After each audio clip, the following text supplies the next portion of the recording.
Yo, what's going on, guys? KrispyFlakes here. For today's video, I am going to be adding the perfect legend to every single NBA team. So I went through the current rosters and I looked at the all-time legends. I was like, who is a player from the past that could definitely help out this team in today's NBA? So before we get going on this video, if you can please drop a like on this video, man, would be greatly appreciated. And as always, check out my second channel, Extra Crispy, for daily NBA content over there. And also another note is that today I'm actually recording the first podcast, the Bad Boys podcast, with myself and also SDC, aka it's me, Zach Lee.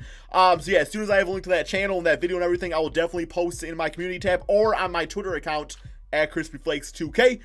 So yes, let me go ahead and explain kind of like the rosters and why I went with a certain player. Keep in mind, some players are going to be better than others, because that's just how the NBA game is. So first off, the Philadelphia 76ers, I decided to go with the answer, Allen Iverson.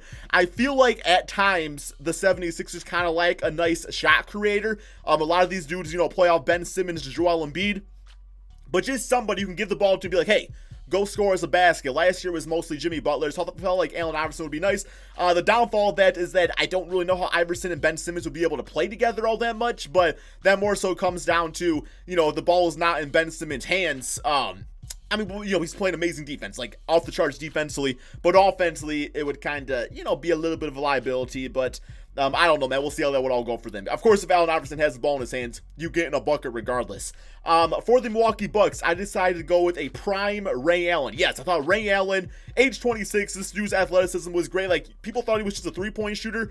I mean, throughout his entire career, somebody who was an old head and everything like that, this man was so much more than just a three-point shooter. He was a decent enough rebounder. Defense was good enough. Definitely a good playmaker out there. So yes, him on the Milwaukee Bucks just being a consistent two-guard is going to make the biggest difference. And of course, you got Giannis at that forward spot, so those two guys playing together, would not be surprised if Philadelphia represents the Eastern Conference Finals in this video.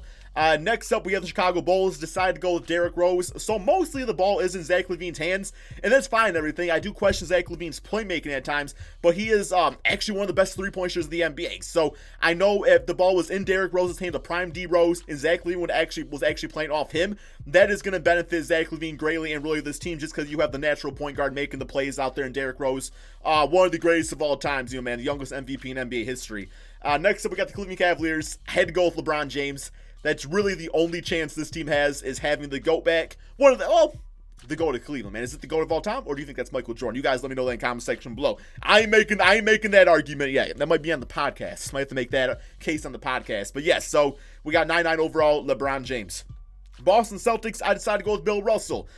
This team has plenty of scoring. Even the defense has been good. Like, Daniel Tice has been nice at the center spot. Can you imagine this team if Bill Russell was at center? I mean, the dude's a straight-up champion. Yeah, multi-time champion. Gonna rebound, gonna be a beast in the paint. Gonna throw shots back, all that good stuff. And you still have all the scorers around him, man. So yes, I expect some big things from the Boston Celtics this video. For the Los Angeles Clippers, you got Kawhi at the small forward spot. Paul George's been playing shooting guard scorer because, of course, Landry Shamet has been injured and stuff. But I decided to keep it like that and go with Blake Griffin at that power forward spot, just because I did not want to add like another guard to this team. And, Blake Griffin from the Lob City days. I mean, Blake Griffin could do it all. He still does for the Pistons. And, yeah, he's going to be asked to be a third option, which might actually be good for him. And might be enough to get the Clippers the championship in this video. For the Grizzlies, wasn't like a ton of choices that I could think of. I decided to go with Zach Randolph. And not so much for like the skill set, although he was a double-double machine. More so just for like that grit and grind mentality. I feel like the Grizzlies at time lack identity, and Zach Randolph definitely does that for him. For the Atlanta Hawks, Dikembe Mutombo, you have Trae Young, John Collins, Jabari Parker. All of these guys are great scorers, great offensive players, but the defense definitely is lacking on this team. You got Mr. No out there. That's going to go out there and solidify the defensive wall and hopefully do some great things for the Hawks. Miami Heat, Dwyane Wade. I mean, he is going to be the number one option. You got Jimmy Butler now as the number two option. Miami Heat been killing it, man. And, I really questioned going into the season if Jimmy Butler could be the number one option at this point in his career. I mean, between him and Bam Adebayo, yeah, they definitely get it done, but you add D-Wade to the squad, and anything can happen. Charlotte Hornets, Alonzo Mourning. The center position for the Hornets, really the front court in general, has not been, great. I mean, Cody Zeller's fine enough, but, it's Cody Zeller. You're not really expecting much out of him. So I feel like you add Alonzo Mourning on here, combine him with Devontae Graham. Probably still not a playoff team compared to some of these other squads out there, but he definitely does help them out. For the Utah Jazz, Karl Malone. It's kind of funny because, like, for the past few years, it's been Derek Favors at the 4th spot. Definitely more of a defensive guy. Now it's like Bojan Bogdanovic, more of an offensive guy. With Karl Malone, you get the best of both worlds. You get the defense, you get the offense, and, of course, one of the best scorers to ever play the game of basketball. For the Sacramento Kings, Boogie Cousins. I look at this team sometimes, I'm like, damn, yo, they had that original, the OG Boogie out here, the guy that was one of the best centers, if not the best center at the time of the NBA. How they look. Of course, they want to have, like, Buddy Hield and stuff, but still, I wanted to see how Boogie could do in his prime on this Kings team. For the New York Knicks, best player available, Walt Frazier. That's what they need. They don't need no more frontcourt players. I was thinking maybe Carmelo Anthony, but they got plenty of frontcourt players. They simply need the man Walt Frazier, the greatest point guard ever on their team, to just go on there and do some work. For the Los Angeles Lakers, I was Jerry West. I felt like Jerry West is somebody that you could put at that point guard or shooting guard spot. You could still run the ball through LeBron James, but Jerry West obviously can still get it done. Around the time, when he was playing, like, the three-point line wasn't around, but he could still shoot from out deep, so he's obviously an A+ in NBA 2K20 with that. Of course, has great defenders, so yeah, going to play nicely off of LeBron and Anthony Davis. For the Orlando Magic, I decided to go with Penny Hardaway. I am like what Markelle Fultz is doing this season, but, like, the point guard spot obviously is the weakest spot of this team. No, nothing against Markelle Fultz. I think he'll get there eventually, but Penny Hardaway gives this team a whole new dynamic. For the Dallas Mavericks, Dirk Nowitzki. The reason I decided to go with him is because, I didn't really want to go with a guard, like a point guard or anything like that. For one, the history of the Dallas Mavericks point guards are not all that great. Like, they have, like, a younger Steve Nash or an older Jason Kidd. But I think, it's not Dallas without Dirk. If I have an opportunity to get a legend, it's going to be Dirk Nowitzki. Just because you can still run the ball through Luka. You put Kristaps at center, who I actually prefer him there anyway. And then Dirk is somebody that can run that pick and pop with Luka. You give it to him in the post, can knock down that three. I want Dirk shooting 10 threes a game in this era of the NBA, so we'll see how he does out there.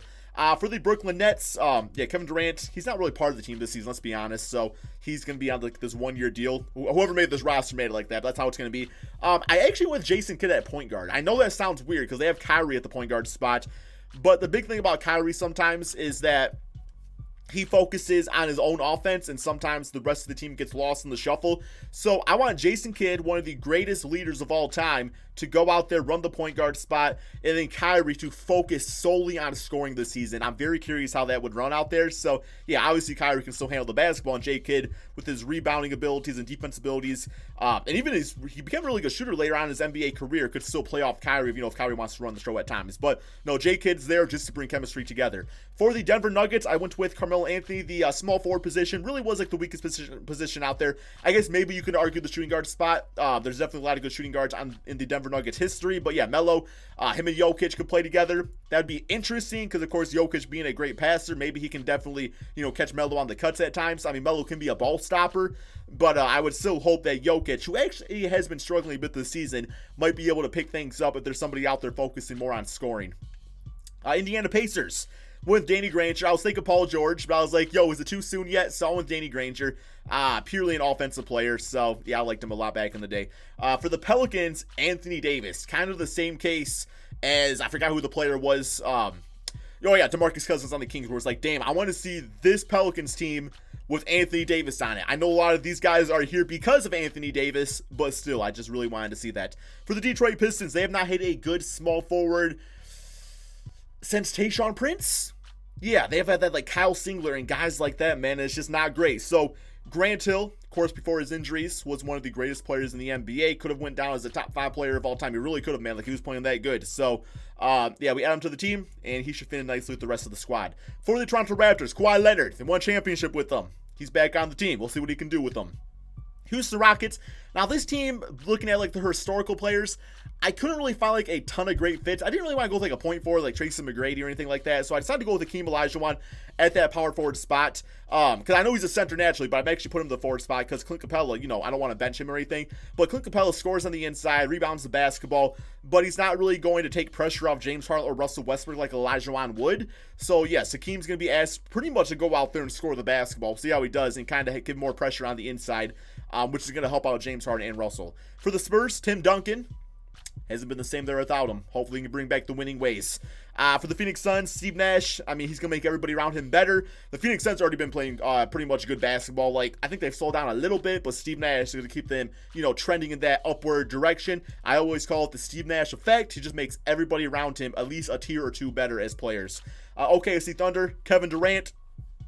Playing with Chris Paul. Durant's never really played with a point guard like Chris Paul before. He's always played like Russell Westbrook and stuff, or even like Stephen Curry, who was definitely more scoring oriented. I mean, of course, Curry is a great playmaker too. But yeah, Chris Paul with KD. I'm curious how that actually works out. Timberwolves. I went with Kevin Garnett at that power forward spot. I feel like Kevin Garnett kind of anchoring the defense and playing on the inside and, just kind of getting in the head of other players. Karl Towns can focus on what he does best, and that is score the basketball, shoot the three-pointers. Been shooting a ton of them this season, so those guys should play nicely together. For the Portland Trailblazers, I want Clyde Drexler. Just give this team another really good score. Put him at the small forward spot, so we'll see how that operates. Golden State Warriors, I mean, when this team's healthy, the 1 through 4 spot was pretty much good to go. So I had to go with their best center, Wilt Chamberlain. They might just win it all because of that. And for the Washington Wizards, I went the small forward spot, Caron Butler, just because Thomas Bryant's been nice this season. Rui Hachimir's been nice at the 4 spot. It's really the small forward spot they kind of lacked. And I think Caron Butler was the best available. So yeah, smart player, good basketball player. Always consistent throughout his career. And that's what we got here, man. So yes, as far as the team that I think is going to win it all, I feel like Clippers with Blake Griffin, that's pretty damn deadly. I think that's the team I'm definitely going to follow. I'm going to go ahead and simulate this NBA season. We're going to see which team turns out to be the best. Let me know in the comment section below which team you think is going to win it all, and I will see you guys in 1 second. Warriors, definitely a close second, though. Okay, we are at the end of the regular season. 65-16 for the Clippers. I knew that team was going to kill it, man. Somebody through day finished with a W on the season. Hakeem the Dream Olajuwon, MVP, 27 points, 16 rebounds. Oh my god, man. 4 assists, 2 steals, 3 blocks per game. Ja Morant, Rookie of the Year. Ricky Rubio as 6-man Bill Russell Defensive Player. We all saw that one coming. Trae Young, Most Improved. Damn, bro. 33-12. And Brad Stevens, 71-11. Yeah, I thought Bill Russell might have that type of impact on that team. Maybe I should have voted for them. We got the All-NBA first team, so we got Hakeem making that. The Cleveland LeBron making it. All-NBA second, we got Wade. OKC, Kevin Durant, and the Pelicans, Anthony Davis. And then All-NBA third, we got Jason Kidd, Jerry West, Karl Malone making it for the Legends, of course. All defensive teams looking pretty dang good out there. Looking pretty dang good. Then my dude Kendrick Nunn, all rookie first team. Good for him, man. Good for him. 2K finally showing a little bit of respect. So we got Lakers. What? Damn, Golden State 8 seed? Golden State 8 seed with Wilt Chamberlain? I was not expecting that. Lakers, Golden State, Utah, OKC. Houston, Memphis, Clippers, Denver. Then we got Boston, Orlando, Philly, Indy, Miami, Detroit, and Toronto with the Atlanta Hawks. Let's go to the player stats on the season so we can see how all these legends did. Hopefully they are all on the top of the list here. But yeah, going to kind of just scroll through it pretty quickly here just so you guys can see how your favorite team / player did. If you do want to pause the video, feel free to do so, man. Karl Malone killing it. DeMarcus Cousins 17-10. Very nice. Walt Frazier, of course, leading the way. Penny Hardaway. Dirk Nowitzki 22-8. Damn, he's the second option. I don't know if it would happen like that. Look at Kyrie focusing on that score and dropping 23 a game. I mean, he probably averaged more than that. Sometimes the scores in 2K kind of just grind my gears a little bit because I'm like, come on, man, there's nobody out there averaging 30 points or 40 points or whatever. Well, how much is James Harden averaging this season? I don't think it's 40. It might be pretty damn close to 40 though. It might be pretty damn close to 40. LeBron on Cleveland doing his thing. We already saw Bill Russell's stats kind of, but he's not really a big time scorer like that. At least in this era, he definitely wouldn't be. And we are back to Blake Griffin. Okay, so I'm gonna switch in my prediction. I'm gonna say Boston wins it, man. 71 wins. That just proves in this simulation they can't be beat. Or maybe they do get beat. Maybe the Magic, Penny Hardaway, comes out of nowhere. Really not nowhere because he's that type of player. He's a superstar and everything, but still, yeah, Magic are gone. Pacers gone. Rockets gone. Okay, I wasn't really expecting that. Pistons gone. There we go. Or maybe I'll just stick with my Clippers because that's what I was kind of saying before. I'm kind of disrespecting the Lakers too. I mean, come on. You got Anthony Davis, LeBron, and you add on Jerry West. I should probably be respecting them a bit more. So we got Boston with Bill Russell. We got D. Wade, Blake Griffin, and Jerry West. Simulate round, see how this goes. And Heat gone. Lakers gone. Damn, there's my Clippers, dude, that I was saying. All right. I got to stick with the Clippers. I know I changed to the Celtics, but I got to stick with the team now. Simulate round, see who wins them, man. And looking pretty close. 3-3-4-2. Okay, we got wait, no, not 3-3-4-2. 3-2. I don't know, man. Boston Celtics win it. Kemba Walker, your finals MVP. You know what? Props to 2K on this video. Very often the Celtics is a team, you know, I made a video about 2 years ago called the Celtics curse in 2K. Is definitely a real thing, but not this time around. They definitely respected the Celtics. I know having Bill Russell helps with that. But yeah, man, hope you guys all enjoyed this video. Thank you all so much for watching. You know, drop that like, subscribe if you're new to my channel, and peace out, my friends.